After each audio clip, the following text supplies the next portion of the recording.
Tuhan kami Yesus telah berkali-kali meramalkan pengorbanan nyawanya.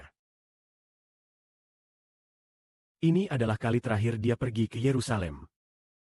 Kali ini dia ke Yerusalem saat Hari Raya Rumput Baru sudah tiba. Orang Yahudi punya kebiasaan. Tercatat dalam Alkitab, sebelum Hari Raya Rumput Baru, mereka harus datang seminggu lebih awal. Kemungkinan besar mereka sudah tiba lebih awal di Yerusalem. Untuk membersihkan diri, agar saat Hari Raya Rumput Baru, mereka bisa merayakannya dengan suci. Pada saat itu, Tuhan Kristus juga menjalankan kebiasaan itu. Ini adalah kunjungan terakhirnya ke Yerusalem. Namun dia memberitahukan sebuah pengorbanan yang akan dia alami. Mari kita baca. Dalam perjalanan menuju Yerusalem, Yesus terus berjalan di depan orang banyak. Mereka sangat terkejut. Pengikut Yesus mulai merasa takut. Yesus memanggil ke-12 muridnya, memberitahu apa yang akan terjadi padanya. Lihatlah, sekarang kita pergi ke Yerusalem. Ramalannya para nabi tentang dia pasti akan terjadi. Anak manusia akan diserahkan kepada imam kepala dan ahli Taurat. Mereka akan menghukum dia mati, dan menyerahkan dia kepada bangsa-bangsa lain. Mereka akan mengolok-olok dia, menghinanya, meludahinya, dan memukulinya. Mereka akan membunuhnya, namun pada hari ketiga dia akan bangkit. Ini adalah ramalan ketiga Yesus tentang kematiannya. Mengenai hal ini, para murid sama sekali tidak mengerti, karena maknanya tersembunyi. Mereka tidak tahu apa yang Yesus maksud saat itu. Bagian ini adalah ramalan tentang Tuhan kita. Ini adalah kunjungan terakhirnya ke Yerusalem. Dia meramalkan kematiannya. Dan mengatakan itu menggenapi ramalan dalam kitab suci. Namun dia juga berkata akan bangkit pada hari ketiga. Tuhan Yesus Kristus datang ke dunia untuk menjadi anak domba hari raya. Untuk mengorbankan nyawanya pada hari raya bagi anak-anak perjanjian baru. Kristus bukan untuk anak perjanjian lama. Bukan untuk orang Israel jasmani semata. Tapi untuk orang Israel rohani, termasuk beberapa keturunan jasmani Yakub. Kristus datang ke dunia untuk menjadi anak domba hari raya. Namun pada hari ketiga dia akan bangkit. Para saudara tidak mengerti.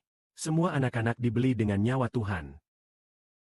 Kita harus saling mengasihi dengan segenap hidup kita. Kristus mengalami penderitaan. Dia menebus kita tepat waktu. Membebaskan kita dari tangan setan.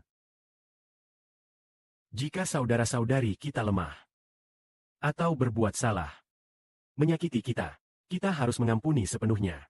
Karena Kristus benar-benar menebus saudara-saudari kita yang hina ini dengan darahnya. Menebus mereka. Mereka dulunya milik setan.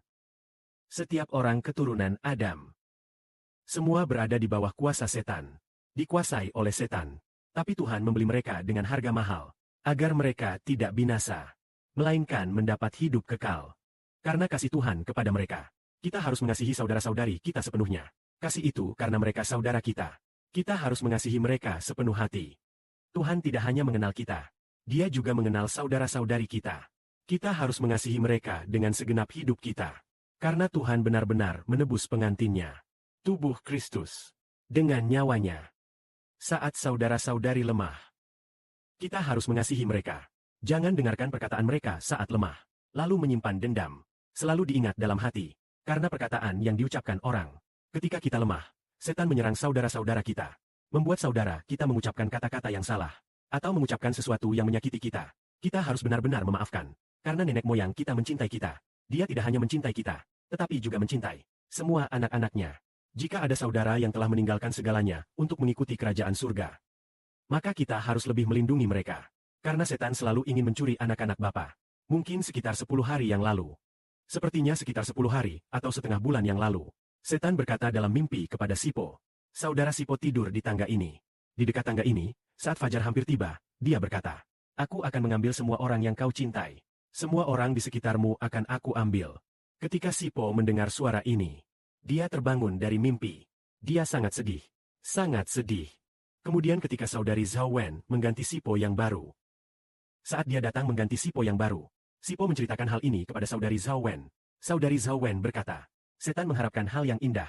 Dia punya niat itu, tapi dia tidak bisa mengambilnya. Kita tahu bahwa setan akan membuat berbagai cara untuk membuat kita putus asa. Buat aku, masalah yang menyebabkan perselisihan. Karena anak-anak ini semua telah dibeli dengan harga mahal oleh Tuhan. Dengan darahnya, menebus dengan nyawa.